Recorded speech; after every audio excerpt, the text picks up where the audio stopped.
आणि सगळ्या देऊरवाळेकरांनी काय केलंय की जे सगळे जे काही ब्राह्मण आले होते, भिक्षुक आले होते, हे सगळ्यांना त्या मंदिराच्या गाभाऱ्यामध्ये बसवलेलं आहे आणि पत्रावळी वाढलेल्या आहेत. श्री प्रभू बाबांना कुठं बसवलंय माहिती आहे? बाहेर बसवलंय, ओट्यावर बसवलेलं आहे. आणि त्यांना पहिल्यांदा वाढलं, श्री प्रभू बाबांना वाढलंच नाही, नंतर वाढलं. त्यांची पूजा पहिल्यांदा झाली, श्री प्रभू बाबांचं काहीही केलेलं नाही. आणि श्री प्रभू बाबांनी एक आभाळामध्ये एक ढग पाहिला पोटा एवढा आणि म्हटलं ये रे ये रे येई म्हणे. आणि प्रचंड आभाळ भरून आलं आणि त्या नरसिंहाच्या मठामध्ये बसलेले सगळेचे सगळे जे काही लोक होते त्यांची त्या पात्रामध्ये पाणी गेलं. पात्रावळ्या अशा तरंगायला लागल्या आणि आमचे श्री प्रभू बाबा जिथे बाहेर आरोहणा करतायत तिथे पाण्याचा एक थेंब नाही, जे वाढतायत त्यांच्यावरती एक थेंब नाही, यांच्या पात्रावळ्या वाहून जातात. तेव्हा यांना प्रचिती झाली हे ईश्वर पुरुष आणि त्यांच्या पत्राळीवरचं उष्ट जे आरोहण केलेलं जे अन्न होतं प्रसाद म्हणून ते घेतलं, आपल्या अंगाला चोपडलं आणि दंडवते घातले 100. परमेश्वराचं जे सामर्थ्य आहे ते सामर्थ्य आपण ओळखलं पाहिजे. प्रत्येक ठिकाणी परमेश्वराची प्रचिती येईलच अशातला भाग नाही, परंतु परमेश्वराचा समर्थवाद इतका प्रबळ असतो की त्याची जागोजागी तुम्हा मला आपल्या प्रपंचात देखील त्याची आपल्याला जाणीव होत असते. परमेश्वराच्या मार्गाने आपण जर पक्क्या मनोभूमिकेतून उभं राहिलं तर नक्कीच परमेश्वर आपल्याला त्याची प्रचिती आणून देते, प्रतीती आणून देते. म्हणूनच याला प्रतीती पंथ म्हटलेला आहे. काही लोकांना असं म्हणतात, मला एक आपल्या पंथातलाच भेटला, थोडंसं एक 2 मिनिटं विषयांतर होईल, परंतु मी म्हटलं तू आपल्या मार्गावरती व्यवस्थित राहा, व्यवस्थित होईल. पक्के झालेत लोक परमेश्वराची आणि हे काय आपल्याला काही भौतिक काही मागायचं असते का? जे काही पाहिजे आहे ते आपल्याला सगळंच सगळं जे आहे ते अदृष्टपराचं आपल्याकडे असलं पाहिजे. अदृष्टपराच्या साठीची आपण भावना आपल्या मनामध्ये ठेवली पाहिजे. दृष्टपर सगळं मिळणारच. या सगळ्या दृष्टिकोनातून आपल्याला पाहत असताना आपल्या असं लक्षात येईल की आमचे साधनदाता परमेश्वर सर्वज्ञ श्री चक्रधर स्वामी उत्तरापंथे गमनानंतर ही सगळीची सगळी मंडळी रिद्धपूरला 14 वर्ष होती आणि आबाईसा श्री प्रभू बाबांच्या सेवेत होत्या. या आमच्या महादासाबाईनं श्री प्रभू बाबांसाठी एक वस्त्र वळविलं होतं, वस्त्र विकत घेतलं होतं कधीतरी 2-3-4 वर्षाच्या आधी आणि श्री प्रभू बाबांनी त्याचा यथोचित वापर करून ते कुठं अडगळीत किंवा कुठेतरी पडलेलं होतं. आणि आमच्या आबाईसाला वाटलं की हे श्री प्रभू बाबांचं वस्त्र आहे म्हणून ती एक दिवस ती नेसली नाही तरी पडलेला आहे. तेव्हा महादाईसा बाई इतक्या जिज्ञासक आहे, चिकित्सक आहे, परंतु जीवमती कशी असते आणि त्या अनुषंगानं आपल्यावरती असणारे जे संस्कार आहेत ते कसे कसे होत जातात आणि त्याचा परिहार परमेश्वराच्या संपर्कात असल्याने कसा कसा पुढे निघून जातो, होऊन जातो ते देखील आपण पाहिलं पाहिजे. महादाईसा बाई तिला म्हणते, आबाईसाला हा घे, हे वस्त्र मी श्री प्रभूशी ओळगविले, तू कसे घातले, काढून टाके, हे वस्त्र घालायची गरज नाही तुला, मी त्याची श्री प्रभू पायाच्या बुडी टाकेन, बुडी म्हणजे पायावरती ठेवेन, पायाच्या पायपुस्त म्हणून त्याचा उपयोग करेल, किंवा मी उखळाची किंवा जे काही वस्तू असेल त्याच्या गवसण्या मी करेल, तू हे वस्त्र काढू नको. आणि तिच्या मनाला योग्य वाटलं नाही. आबाईसा बाई गेल्या, आमच्या खोडीबाई गेल्या आणि त्यांनी ते वस्त्र काढलं आणि श्री प्रभू बाबांनी ते जाणवलं. आणि श्री प्रभू बाबा म्हणतात, माचेवरी बसलेले आहेत, भटोबास बाजूला आहेत आणि ते म्हणतात, माईम भट्टाय की आता वस्त्र आणावे म्हणे, 5 आसूचे आणावे म्हणे, 7 आसूचे आणावे म्हणे, 2 आसूचे आणावे म्हणे, 3 वेळा अशा प्रकारचा अनुकार करीत असत. आणि ते वस्त्र घ्यावे म्हणे, पोफडीचे वस्त्र घ्यावे म्हणे, म्हणजे बदामी रंगाचे वस्त्र घ्यावे म्हणे, काजळीचे वस्त्र घ्यावे म्हणे, काजळीचे म्हणजे काळ्या रंगाचे वस्त्र घ्यावे म्हणे, वस्त्र आणावे, चांदुरा जावे म्हणे, बाजारा जावे म्हणे, कुजद्या जावे म्हणे, ही गावाची नावं त्या चरित्रामध्ये येतात. पाटणा जावे म्हणे, पाटण म्हणजे त्यावेळेस अचलपूर पाटण होता आपला, पाटणा जावे म्हणे आणि वस्त्र आणावे म्हणे. ते ऐकलं आणि माईम भटांनी ते बाजारात जाऊन वस्त्र आणलं आणि असं ठेवलं श्रीप्रभू बाबाकडे. आणि हे म्हणतात, अहो मेली जाय खोडी म्हणत होते त्यांना. तिचा हात असा तुटलेला होता म्हणून तिला खोडी म्हणत होतं श्रीप्रभू बाबा. प्रासादिक नाव दिलेलं होतं. आणि श्रीप्रभू बाबांनी त्या कपड्यातला पहा परमेश्वराची कणव कशी असते आणि आपल्या भक्ताचा स्वाभिमान किंवा भक्ताचा अभिमान परमेश्वराला देवाला कसा असतो त्याच्यावरून ही लीळा आपल्याला बरंच काही शिकून जाईल. त्याच्यातला सेव श्रीप्रभू बाबांनी काढला. दुकानात गेल्यावर जशा साड्या आपल्याला दाखवतात तसं श्रीप्रभू बाबांनी त्या आमच्या आबाईसाला दाखवलं. पदर काढून दाखवलं. अरे खोडी मेली जाय घेईना घेईना म्हणे, घेईना म्हणे, वरमाय दिसतं म्हणे, वरमाय दिसतं म्हणे. ते कपडे आमची आबाईसाबाई गेली आणि ते घातलं वस्त्र आणि आमच्या महादाईसाच्या चटकन लक्षात आलं, डोळ्यात पाणी आलं, भटोबासांच्या लक्षात आलं, माईम भटांच्या लक्षात आलं आणि त्यांनी प्रायचित्त घेतलं की आमचं चुकलं, म्हणायला नव्हतं पाहिजे. या छोट्याशा या लिळेवरून, आबाईसांच्या वस्त्राच्या लिळेवरून आपण लक्षात घेतलं पाहिजे की जोही काही पदार्थ असेल तुमच्याकडे तो आपण मनोभावे दिला पाहिजे. आपल्या ब्रह्मविद्या शास्त्रामध्ये बंधूंना येतो असतेनी पदार्थ अवंचकत्वे. तुमच्याकडे असणारा जो काही पदार्थ असेल, माझ्याकडे समजा एखादा 50 क्विंटल तांदूळ असेल किंवा ज्वारी असेल तर मी पंक्तीसाठी 1-2 पोते काढले पाहिजे. अवंचकत्वे. पंचकत्व नको तिथे, मनाभावातून द्यायचं आहे. मला जर इथे काही पंक्ती पाण्यासाठी द्यायचं असेल तर मी मनाभावातून दिलं पाहिजे. थोडंसं द्या. लोन काढून देऊ नका, कर्ज काढून देऊ नका. सर्वज्ञ श्री चक्रधर स्वामींनी सांगितलं. पण आपल्या प्रपंचातला कर्मराहाटीच्या लोकांसाठी सांगतोय मी बाबा मुद्दा की कर्मराहाटीतल्या लोकांनी दैवराहाटीसाठी योगदान दिलं पाहिजे. लोकसहभागातून सर्वज्ञ श्री चक्रधर स्वामी फिरले. लोकसहभागातून आमचे सगळेचे सगळे जे काही पंचावतार आहेत श्रीकृष्ण महाराजापासून ते लोक सहभागातूनच फिरलेले आहेत. या सगळ्या दृष्टीने विचार करत असताना कोणताही पदार्थ या लीळेतून आपल्याला महादासाबाईंनी जो दिलेला होता आणि काही ते घातलेलं होतं असं वंचकत्व नको. अवंचकत्वे आपण क्रिया केली पाहिजे आणि त्या क्रियेचं मोठं हे असतं. श्री प्रभू बाबा रिद्धपुरामध्ये मातंगाच्या घरचा कोणी मरो, महाराच्या घरचा कोणी सरो किंवा इतर कोणाच्याही घरातला 18 पगड जातीतला कोणीही सरो मरो त्याच्या अंत्यविधीला जात असतो. आणि हे स्मशान त्यावेळेस रिद्धपुरातलं कुठं होतं. आता जे आपण वाजेश्वरीकडे जातो राजमठाच्या मुख्य प्रवेशद्वारातून मोर्शी रस्त्याला लागून जे काही एक शेत आहे धर्माळ्याचं ते जुनं स्मशान होतं. आणि श्री प्रभू बाबा तिथं त्याची आंघोळी करत, खोल गुंथी घालून आंघोळ करीत असत. या सगळ्या दृष्टीनं आपल्या असं लक्षात येईल की ज्या ठिकाणी काही मृत्यू होत असेल तर तिथे श्रीप्रभू वाजायचे, किरडी करायचे, सगळी व्यवस्था करायची. परंतु या तिकोबाध्यायाच्या ज्या काही पत्नी होत्या त्यांचं सूचित श्रीप्रभूंनी येईल म्हणे, खाईल म्हणे, खाईलची म्हणे. सर्प जे आहे तो तुला खाईल. आणि खरोखरच त्या सर्पानं त्याच्या अभिमानीनं चेष्टकत्व केलं आणि या तिकोपाध्यायाची पत्नी सरली सर्पदंशाच्यामुळे. तर श्री प्रभू बाबा 18 पगड जातीतल्या सगळ्या लोकांच्या अंत्यविधीसाठी जात, तेव्हा या स्त्रीच्या अंत्यविधीसाठी श्री प्रभू बाबा गेलेले नाहीत. का गेलेले नाहीत? खंतीचा जीव होता. या लीळेवरून आपण असं घेतलं पाहिजे की आपल्या जीवन जगत असताना आपला आचार जो आहे तो परमेश्वराच्या प्रती कसा असला पाहिजे.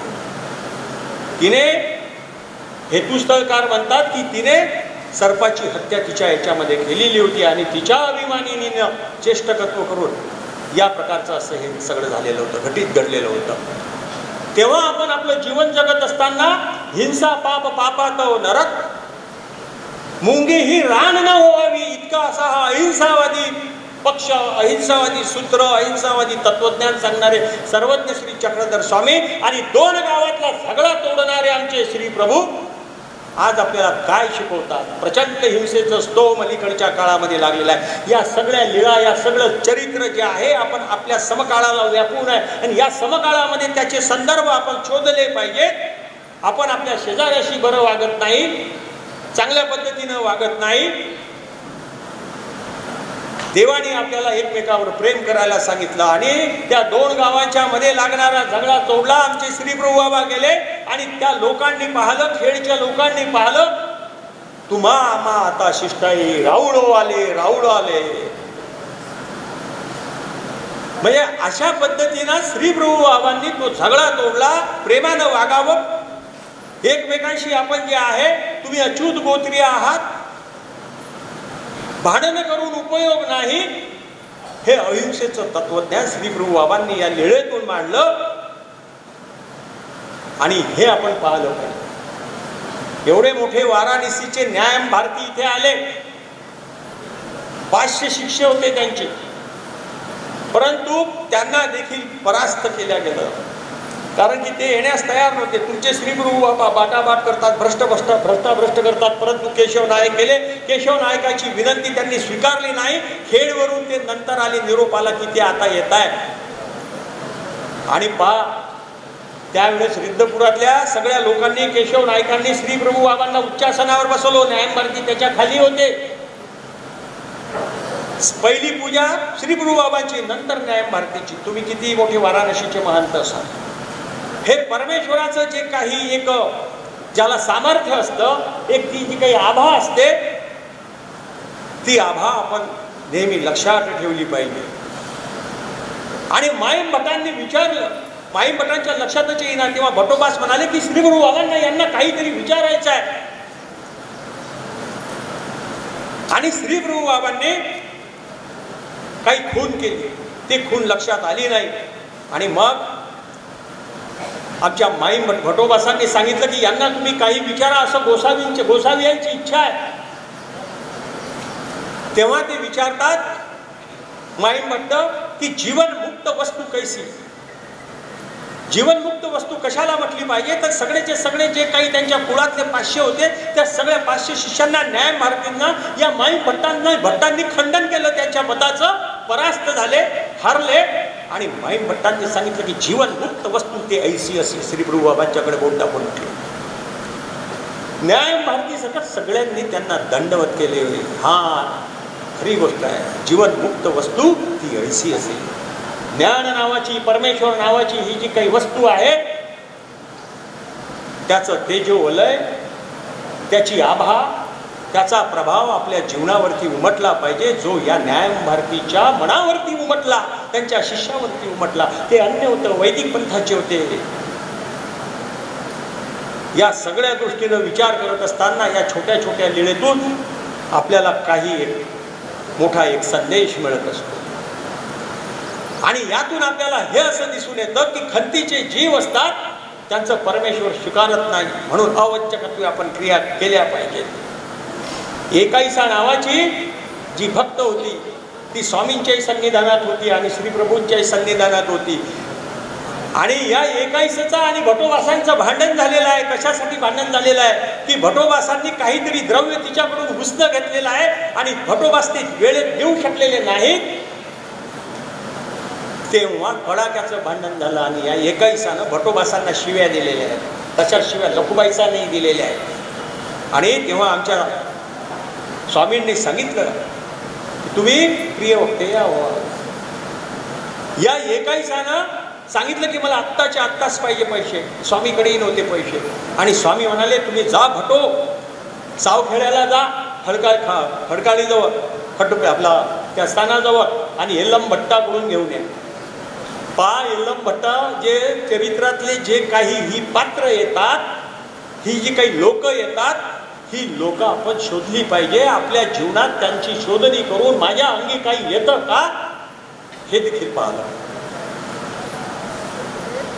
भटोबास तिथून तिकडे गेले 8-10 किलोमीटर, 15 किलोमीटर उन्हात चालत गेले. आणि यल्लम भट स्नान करत होते. आणि यलम भट्टांना सांगितलं की गोसावी यांनी 2 आसू सांगितले, फक्त 2 आसू, आणि त्या 2 आसू सांगितले आहेत.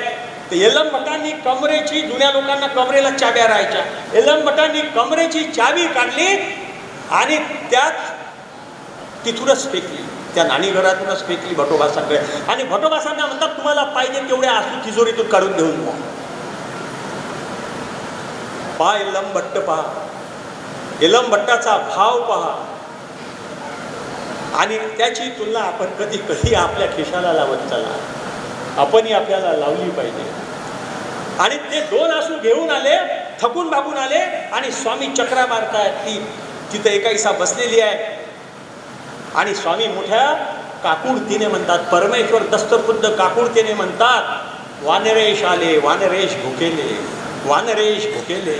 5-6 वेळा म्हटलाय, कुणाकडे काही असेल तर यांना जेवणासाठी काहीतरी द्या. आणि ही एकाईसा सारंग पंडितासोबत वाराणसीला यात्रेला जात होती. ते हिच्याकडे दशम्या वगैरे सगळं पॅक करून खुंटीवर अटकून ठेवलेलं होतं, आणि त्यांना म्हटलं की द्या, परंतु तिने त्या दशम्या दिलेल्या नाहीत, तिथल्या पोळ्या त्या दिलेल्या नाहीत. बाबा एवढी लीळा झालं तुम्ही संपवतो. हो, एवढा याच्यातला सार चर्चित घेतो, त्याची मीमांसा करतो, संपवतो. या सगळ्या दृष्टीनं त्या पोळ्या दिलेल्या नाहीत आणि भुकेले राहिले. आणि स्वामींना प्रचंड वाईट वाटलं की हिच्याकडे पोळ्या आहेत पण ही देत नाहीत, दिल्या नाहीत. स्वामी उत्तरामध्ये गेले आणि ती परत इकडे रिद्धपुराला, परमेश्वरपुराला आली. आणि परमेश्वरपुराला आल्यावर ती म्हणते की मला आता श्री प्रभू बाबांना आरोग्यना द्यायची आहे, काहीतरी भजन करायचं आहे, पूजन करायचं आहे. तेव्हा ती नागदेवाचार्यांना म्हणते, भटोबासांना म्हणते. भटोबास त्यावेळेस स्वामींच्या सन्निधानात तिथे होते, यलम भट्टाच्या तिथून त्यांनी चाललेलं होतं. ते तैसे केले, म्हणजे तुम्ही त्यावेळेस तसं केलं होतं, त्यावेळेस आता हे तुमच्या पुऱ्या कशा काय खातील किंवा पोळ्या कशा काय खातील. मग इथं जमत नाही म्हणून वशिला लावण्यासाठी आबाईसाबाईकडे गेले. आबाईसा म्हणतात भटोशे पुसा, माईम भट्टाशी पुसा. माईम भट्टाकडे गेली एकाईसा, माईम भट्ट म्हणतात की तुम्ही नागदेवाशी पुसा. म्हणजे तिला झिडकारण्यात चालू आहे. पण मग तिनं काय केलं की देमाईसा, माईम भट्टाची पत्नी देमाईसा पण होती, आणि देमाईसा करून त्या सोजीच्या रोट्या केल्या. कोणालाच न सांगता, हे कोणी लागून देऊन नव्हतं कळालं. तिला करायची होती आरोग्यना. उशिरा सुचलेलं शहाणपण ज्याला आपण म्हणतो ना, खूप खूप खूप संपत्ती जमा करतो आपण, आणि जेव्हा जायची वेळ येते तेव्हा ती संपत्ती तशीच राहते. स्वामींनी संपत्ती नव्हती मागितली, फक्त 2 पोळ्या मागितल्या होत्या, भुकेल्या वानरेशासाठी, त्यांच्या प्रिय भक्तासाठी. आणि पहा की या ही खंती परमेश्वराची पुढल्या अवतारानं कशी अंगीकारली, स्वीकारली, आणि मग त्या पोळ्या तयार केल्या आणि त्याच्याजवळ आणल्या. श्रीप्रभू बाबा बसल्या, ताटात वाढल्या, आणि श्रीप्रभू बाबा त्या एकाईसाच्या पोळ्या उचलू पाहतात आणि म्हणतात, हे नवे म्हणे, हे नवे म्हणे, हे नवे म्हणे, हे नवेची म्हणे. आणि त्या पोळ्या घेतात आणि राजमठाच्या बाहेर परिवारामध्ये टाकून देतात, त्या बाहेर फेकून देतात. त्या मठाची ठेवत नाही, राजमठाची ठेवत नाही, बाहेर फेकून देतात त्या. आणि मग म्हणतात, आबाईसा म्हणते की हे कसं काय झालं, काय केलं, देमाईसानं करून दिलेल्या होत्या, हे चुकलं. मग दुसऱ्या नवीन पोळ्या टाकतात, आणि त्या ताटात गेल्यावरती आमचे श्री प्रभू बाबा त्या पाहतात उचलेली, आणि त्या अलटून पालटून पाहतात, हे होय म्हणे, होय म्हणे, हे होय म्हणे. आता या पोळ्या त्यांनी मस्तपैकी आरोहणा केलेली आहे, परंतु एकाईसाच्या पोळ्या त्यांनी घेतलेल्या नाही. म्हणजे जे काही खंती आहे त्या खंतीचा जे काही स्वीकार आहे तो दुसऱ्या देखील अवताराने केलेला आहे. म्हणून परमेश्वराची खंती आपण कधीही आपल्या जीवनामध्ये जोडली नाही पाहिजे. ही जी लीळा आहे ही लीळा प्रमाण आहे. या सगळ्या गोष्टीनं पाहत असताना आपण रिद्धपुरामध्ये जेव्हा जेव्हा जातो तेव्हा आपल्या असं लक्षात येतं की एक स्थान, आणि त्या स्थानावरच्या घडलेल्या ज्या काही छोट्या छोट्या लीळा आहेत त्या अर्थगर्भित अशा लीळा आहेत, आणि त्याचा माझ्या जीवनाला काही अर्थ लागतो का, आणि त्या अर्थातून मी माझं जीवन यापन काही बदलू शकतो का, हे आपण पाहिलं पाहिजे. मंडळी सांगण्यासारखं भरपूर आहे, परंतु आजही आपण रिद्धपुरामध्ये गेलो की आपल्याला श्री प्रभूंच्या लीळांची आठवण होते. सासूर वासे सिन्नली तिये जेवी भेटे माऊली, असो हे तैसी बरी झाली श्री रिद्धपूर देखल्या. आरतासी कारणे संसार सर्वाचे विसवणे, ते श्री रिद्धपूर देखिले त्याने दुरुनिया. दुरूनच जर रिद्धपूर पाहिलं तर त्याचं घोमट आहे. असं हे रिद्धपूर आणि असं हे परमेश्वरपूर आणि असे आमचे श्री प्रभू बाबा अगम्य अशा लीळा आहेत. आणि त्या अगम्य लीळांचं आपल्याला जेव्हा चिंतन मंथन करतो, या व्यासपीठावरती वडनेरच्या बाबांनी मला चिंतन मंथन करण्याची माझ्या परीनेची संधी उपलब्ध करून दिली, त्याबद्दल बाबांचे आणि आयोजकांचे सर्वांचे तुम्हा सर्वांचे आभार या ठिकाणी व्यक्त करतो, दंडवत प्रणाम करतो आणि थांबतो. धन्यवाद. कानतृप्तता परब्रह्म परमेश्वर आणि त्यांच्याच चिंतनामध्ये सुरू असलेला हा ज्ञानयज्ञ, ज्या पावनभूमीवर आपण बसला आहात, ही पावनभूमी श्री चक्रधर स्वामींच्या चरणस्पर्शाने पवित्र झालेली आहे आणि तिथे आपल्याला बसायचा योग येतो. हा ज्ञानयज्ञ आहे आणि या ज्ञानयज्ञामध्ये या सत्राचे अध्यक्ष परमादरणीय परमपूजनीय हेळमकर बाबाजी, या कार्यक्रमाचे कार्याध्यक्ष आदरणीय बाबाजी, हा सगळा यज्ञाचा डोलारा ज्यांनी उभारला, नव्हे तो यशस्वीतेने पूर्णत्वाकडे नेला, असे परम आदरणीय परमपूजनीय हिंगोलीकर बाबाजी, व्यासपीठावर उपस्थित अन्य दोनही ज्ञानाचार्य बाबाजी, दंडवत प्रणाम. माझे मित्र आदरणीय संदीप तडस आणि डॉक्टर किरण वाघमारे आणि आपण सर्व या ज्ञानपीठाच्या समोर बसलेले ज्ञानाचे रसिक, आपणा सर्वांना दंडवत प्रणाम. एक बार आपण पंचकृष्णाचा जय जयकार करूया. श्री गोपाल कृष्ण महाराज की, श्री दत्तात्रेय महाराज की, श्री चक्रपाणी महाराज की, श्री गोविंद प्रभु महाराज की, सर्वज्ञ श्री चक्रधर स्वामी की. दंडवत.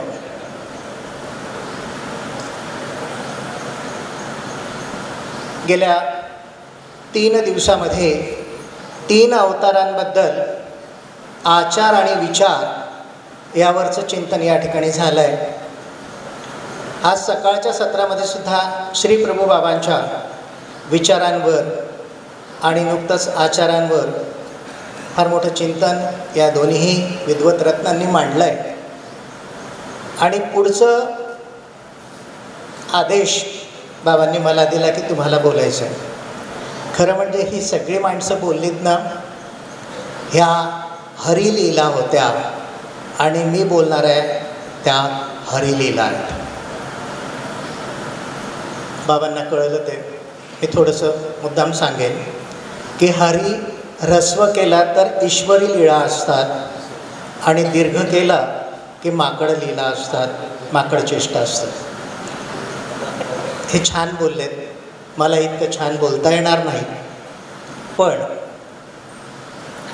श्री प्रभू बाबांनी जो परमेश्वर अवतार या ठिकाणी स्वीकारला आणि श्री चक्रधर स्वामींचा पण या ठिकाणी उल्लेख झाला, ह्या दोन्ही अवतारांमध्ये एक मोठी गंमत आहे. श्री चक्रधर स्वामींचे गुरु श्री गोविंद प्रभू आहेत आणि श्री गोविंद प्रभूंचे गुरु श्री चक्रधर स्वामी आहेत. कारण चक्रपाणी महाराजांचा अवतार म्हणजे श्री चक्रधर स्वामी आहे आणि त्या नात्याने ही गुरु शिष्य गुरु अशी जोडगोडी तयार होते. आम्हाला इथे एक गोष्ट शिकता येते, म्हणजे आता आचारावर आपण बोलणार आहोत आणि माझा फार मोठा अधिकार नाही, पण मला जी रूपकं साधतात ती अशी साधतात की एखाद्या शिष्याकडून जर गुरुला शिकायचं असेल तर त्याने ते घेतलं पाहिजे, त्यालाही गुरुपद दिलं पाहिजे. कारण जिथे जिथे जे जे चांगलं असेल ते आपण घेतलं पाहिजे. आमच्या अवतारांनी हे आम्हाला इथपासून शिकवलेलं आहे. श्री प्रभू बाबा परमेश्वर अवतार जरी असले ना तरी त्यांनी मुळात मानवदेह स्वीकारलेला आहे. कारण जीवांना जर ज्ञान द्यायचं असेल तर माध्यम म्हणून परमेश्वराला मनुष्य अवतारामध्येच येऊन ते द्यावं लागेल. तुम्ही ज्या पातळीवर आहात, आम्ही ज्या पातळीवर आहोत त्या पातळीवर परमेश्वर येतात. कणोपहा किती आहे देवामध्ये, आणि ह्या कणवेतून ते मग आम्हाला ज्ञान सांगतात. केवळ 12व्या शतकातच आम्हाला ज्ञान सांगितलं असं नाही, युगाने युगे परमेश्वर आम्हाला हे ज्ञान सांगत आले आहे. पण आमच्या पदरात किती पडलं हा विषय आहे. आणि म्हणून आम्ही सातत्याने जन्मोजन्मी हे फेरे चुकवण्याचा प्रयत्न करतो, पण चुकतच नाही. पुढे पुढे पुढे पुढे आपण जातो. देवाने मानवी देह स्वीकारला तेव्हा लीळा चरित्रामध्ये किंवा गोविंद प्रभू चरित्रांमध्ये आपल्याला असं लक्षात येतं की श्री प्रभू बाबा हा वेडापिसा अवतार होता. देवाला सुद्धा तुमच्या उद्धारासाठी वेडपिसं व्हावं लागतं.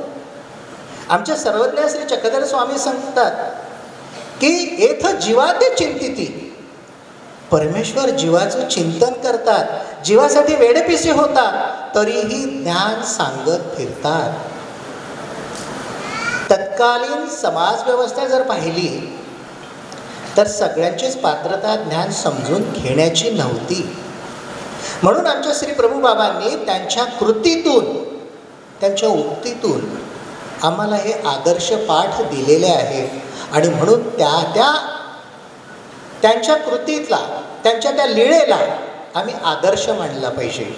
कारण श्री प्रभू बाबांनी जसं श्री चक्रधर स्वामींनी आपल्याला तत्त्वज्ञान सांगितलं आहे, ज्या ज्या जीवाचे अधिकार होते त्यांच्या माध्यमातून सांगितलं. पण श्री प्रभू बाबांनी असं कुठेही सांगितल्याचं आपल्याला दाखले मिळत नाही. पण मिळत नाही याचा अर्थ आपल्याला सांगितलं नाही असं होत नाही. त्यांनी प्रत्यक्ष कृती करून दाखवली. म्हणजे चालतं बोलतं प्रॅक्टिकल करून दाखवणारे हे गुरु होते की आपण असं वागायला पाहिजे, आपण असं चरित्र केलं पाहिजे, आपण असं आचरण केलं पाहिजे. आणि हे त्यांच्या बालपणापासूनच आपल्याला पाहायला मिळतं. मी आधीच सांगितलं, मी थोडं रूपकात्मक बोलणार आहे कारण तत्त्वज्ञानाचा सगळा भाग आमच्या संदीप भाऊंनी सांगून झाला आणि माझ्यासाठी काहीच उरलं नाही. त्याच्यामुळे आता ढकलगाडीसारखं पुढे नेतो. वयाच्या 12व्या वर्षी किंवा 14व्या वर्षी स्वामी द्वारकेला गेलेत आणि तिथे श्री चक्रपाणी महाराजांकडून त्यांनी ज्ञानाचा स्वीकार केला, ज्ञानशक्तीचा. आणि पुढे 22व्या वर्षी किंवा त्याच्यानंतर पुढे 46व्या वर्षी म्हणजे 22व्या वर्षी परत आले. पुढे 2 वर्ष ते रिद्धपूरला होते आणि 24 वर्ष पुढचे अनियतवासात होते आमचे प्रभू. ह्या 24 वर्षामध्ये म्हणजे वयाच्या 46व्या वर्षापर्यंत त्यांनी काय केलं असेल आम्हाला विचार पडतो. आम्ही हे शोधलं पाहिजे. कारण 14व्या वर्षी किंवा 12व्या वर्षी जे श्री प्रभुबा तिकडे गेले त्यानंतर एकदम 46व्या वर्षी रिद्धपूरला ते येतात. त्यांनी रिद्धपूर का निवडलं मला ह्याचंही थोडंसं औत्सुक्य होतं. कारण रिद्धपूरला पूर्वीचं नाव रुधिरपूर होतं आणि त्या ठिकाणी रक्ताचे पाट वाहिलेले होते.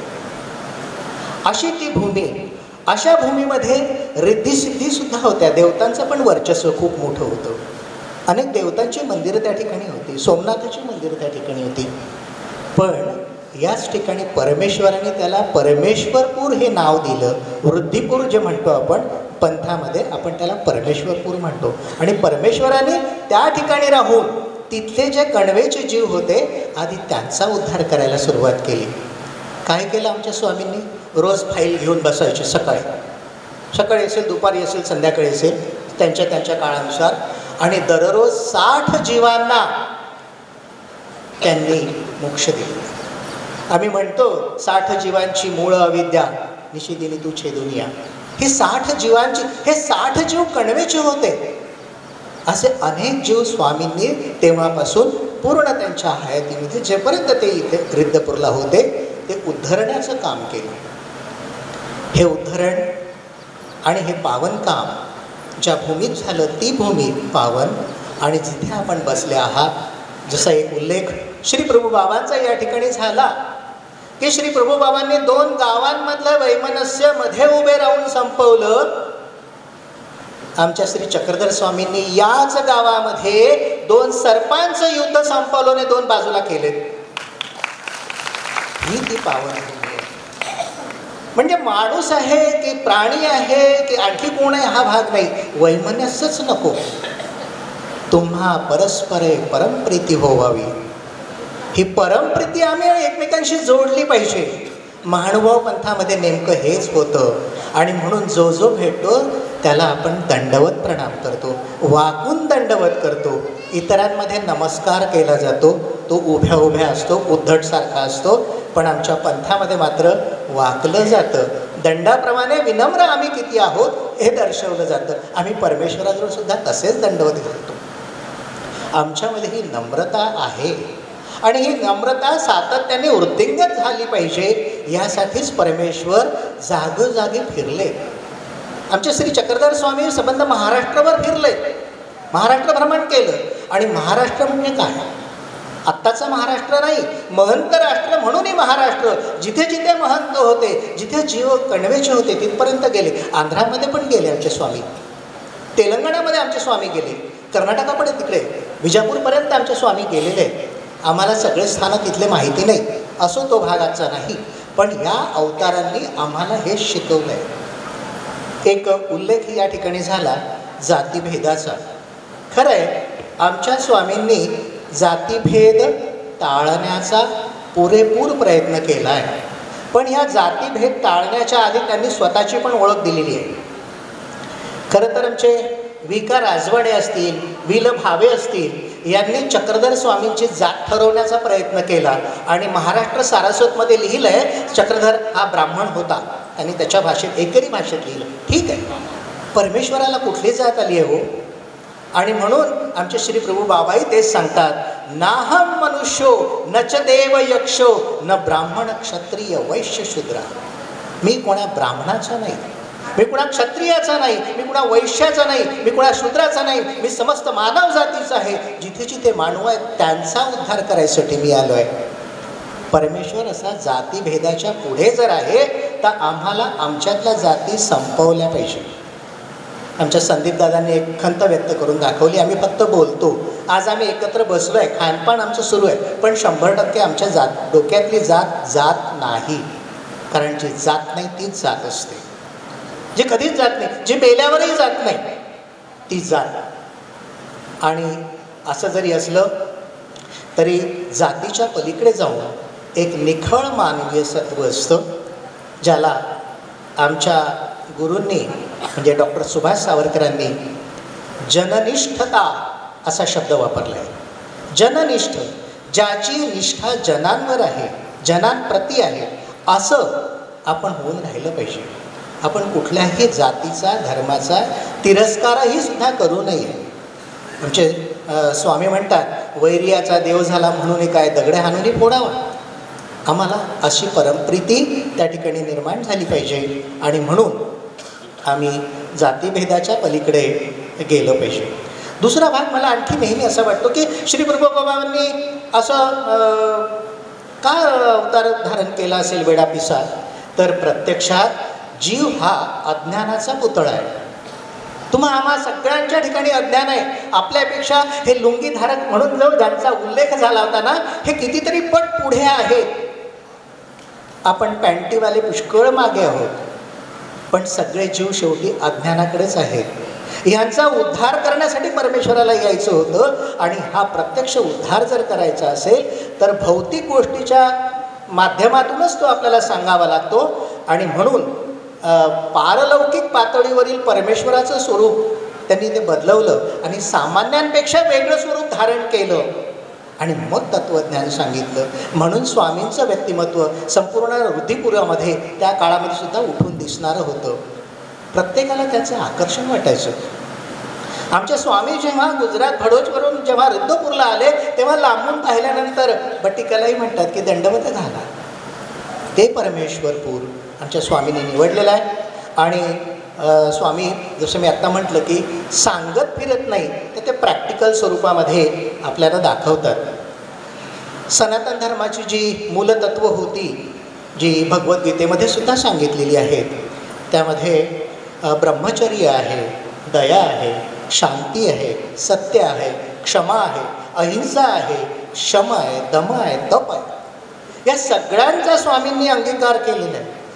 आणि हेच या व्यक्तिमत्वाचं विशेष रूप आहे.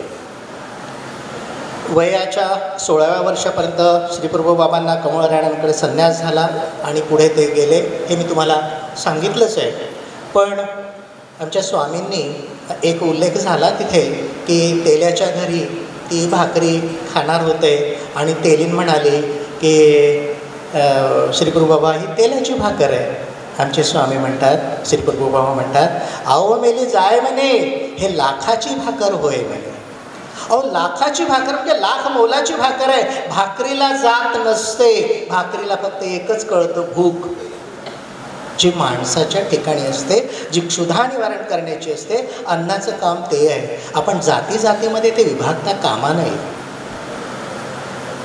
जसं स्वामींनी तेलाच्या घरची भाकर स्वीकारली तसं ब्राह्मणांच्याही घरी स्वामी गेले. स्वामी मुळातच ब्राह्मण कुळामध्ये जन्माला आले होते. तिथलंही अन्न ग्रहण केलं. मातंगाच्याही घरी गेले, महाराच्या घरी गेले, कुणाच्या घरी गेले नाही, कुणब्याच्या घरी गेले, सगळ्यांच्या घरी स्वामी जात असत. तिथलं अन्न ग्रहण करत असत. म्हणजे प्रत्यक्ष कृतीमधून त्यांनी जातीभेद निर्मूलनाचं काम 12व्या शतकामध्ये केलेला आहे. तो काळ अत्यंत विपरीत होता, ज्या काळामध्ये क्षुद्र माणसांना चालताना आपल्या पायाचे ठसे सुद्धा उमटू नये म्हणून पाठीमागे झाडू बांधावा लागत होता.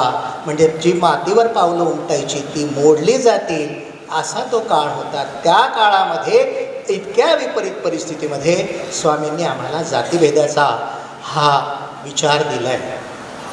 आणखी एक मुद्दा आला. दादा मी तुमच्याच मुद्द्यांना घेऊन पुढे जातो संदीप दादा, की मातंगांची एक विहीर त्या ठिकाणी आहे आणि त्या विहिरीला म्हणजे मातंगांना गावाच्या वेशीच्या बाहेर काढून टाकलं आणि मातंग त्या ठिकाणी आता पाण्याविना कासावीस होत होते. आमच्या श्रीप्रभू बाबांनी तिथे खणायला लावलं. विहीर लागली, पण त्या विहिरीचं पाणी खारट होतं. आमच्या श्रीप्रभू बाबांकडे ते आले आणि म्हणाले की ह्या विहिरीचं पाणी चांगलं नाही आहे बाबा. आमच्या बाबाने अवलोकन करून पुन्हा आतमध्ये एक मध्ये विहीर खोदायला लावली. आजही त्या ठिकाणी म्हणजे सासू सुनेची विहीर म्हटलं जातं तिथल्या विहिरीला. सासूच्या विहिरीचं पाणी खारट आहे आणि सुनेच्या विहिरीचं पाणी गोड आहे. मी सगळ्या इथल्या सुनांना सांगतो, तुम्हाला गोड राहायचं असेल ना, सासूच्या पोटात दडून राहा, गोड राहा. काय गंमत आहे इथे. हे आमच्या श्रीप्रभूचं मोठेपण आहे. म्हणून सासूच्या उदरात दडूनच सुनेने आपला संसार करावा, तो खूप छान गोड होऊ शकतो.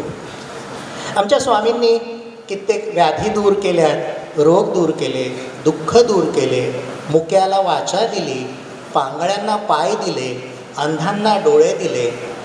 आम्ही इथे रूपकात्मकरित्या फक्त एवढंच घेतो की त्याला चालता येत नाही म्हणून तो पांगळा, त्याला दिसत नाही म्हणून तो आंधळा. पण मित्रांनो लक्षात घ्या, आम्हाला पाय आहेत पण आमचे पाय भक्ती मार्गाने कधी चालतच नाही. आम्ही पांगळेच आहोत. आम्हाला सगळं दिसतं पण आम्ही परमेश्वराचं रूप पाहत नाही. आम्ही एकमेकाच्या डोळ्यामध्ये प्रीती पाहत नाही. आम्ही आंधळेच आहोत. आमच्या स्वामींनी हा डोळस विचार तेव्हा दिलेला आहे. अशा पद्धतीने आपण एकमेकांकडे पाहिलं पाहिजे, हे आमच्या स्वामींनी तिथे दिलेलं आहे. आपल्याला रूपकात्मकरित्या ह्या सगळ्या गोष्टींचा विचार नक्कीच करायला पाहिजे. इतकंच नाही तर ब्राह्मण गरीब आहे आणि त्याच्या मुलीचं लग्न करायचं आहे, तर मुलीचं लग्न करायचं म्हटलं की बापाची, त्या कुटुंबाची काय अवस्था असते ही जे लोक बाप आहेत आणि मुलगी आहे ना ज्यांना, त्यांनाच माहिती आहे. पण आमचे श्रीप्रभू बाबा पुढे येतात आणि अशा ब्राह्मणांना सुद्धा द्रव्य देतात, त्याच्या मुलीचं लग्न लावून देतात. जी अडली बाळंतीण असेल तिचं बाळंतपण करतात.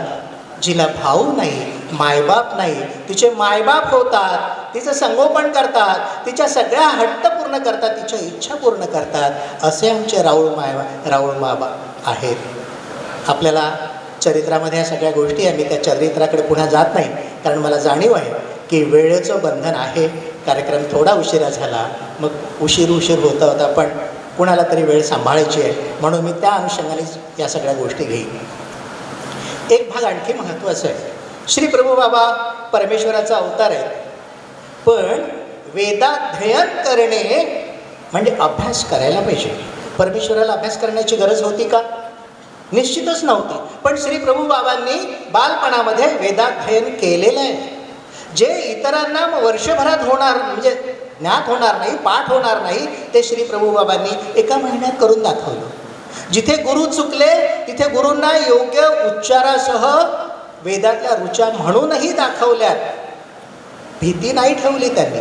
कुणी चुकत असेल स्पष्टपणे सांगितलं, पण तिरस्कार करा असं कुठेही सांगितलं नाही. अभिमान बाळगा असंही कुठे आमचे स्वामी सांगत नाही. आम्ही सुद्धा आमच्या गुरूंच्या समोर इतकंच लीन झालं पाहिजे. गुरुसुद्धा माणूस आहे, कुठेतरी होईल थोडीशी त्रुटी, आम्ही समजून घ्यावं, सांगावं. आमच्या गुरूंना त्याचा अभिमान असतो. गुरुलाही वाटतं की मी जे शिकवतोय माझा विद्यार्थी तेवढा चांगला ग्रहण करतो. हे जर करता आलं तर गुरुला त्याचा अभिमान असतो. पण आपण तिथे गुरुसमोर बोलत नाही, गुरुच्या माघारी जाऊन भले त्याच्याविषयी पुष्कळ काही बोलत असतो. त्याच्यापेक्षा आपण स्पष्टपणे जगावं असं आमचं श्री प्रभू बाबांचं त्या ठिकाणचं चरित्र मला दिसतं. आणखी एक भाग महत्त्वाचा की वेदाध्ययन झाल्यानंतर ती जी स्वामींच्या सोबतची मंडळी होती ती डोक्यावर गवताच्या पेंड्या घेऊन जायची. आमच्या श्री प्रभू बाबासुद्धा घेऊन जायचे. हां, हे खरं आहे की श्री प्रभू बाबांची पेंडी ती त्यांच्या डोक्यावर नसायची, ती उंच हवेतून जायची. हे सामर्थ्य आमच्या श्री प्रभू बाबांचं. पण श्रमाचं महत्त्व आमच्या श्री प्रभू बाबांनी कमी केलं नाही. श्रम केलेच पाहिजे. तुम्ही कुणीही असा, मी वेगळा आहे असं समजण्याची गरज नाही. मी सगळ्यांच्या सोबत आहे. परमेश्वर असा आपल्या सोबत असतो प्रत्येक वेळी. आपण फक्त परमेश्वराचं चिंतन स्मरण करत असताना त्याला सोबत जाणवलं पाहिजे. हे जाणीव महत्त्वाची आहे. हे आमच्या नेणिवेत असते. आम्ही प्रत्येक वेळी परमेश्वराला म्हणतो की देवा तुझं माझ्याकडे लक्षच नाही, तू असा आहे, तू तसा आहे, तू कितीतरी शिव्या आपण देवाला देत असतो जेव्हा आपलं वाईट असतं, आपली वेळ नसते. पण परमेश्वर असा करत नाही. तो सदैव तुमच्यासोबत असतो. फक्त एक जाणीव ठेवा, परमेश्वर माझ्या पाठीशी आहे.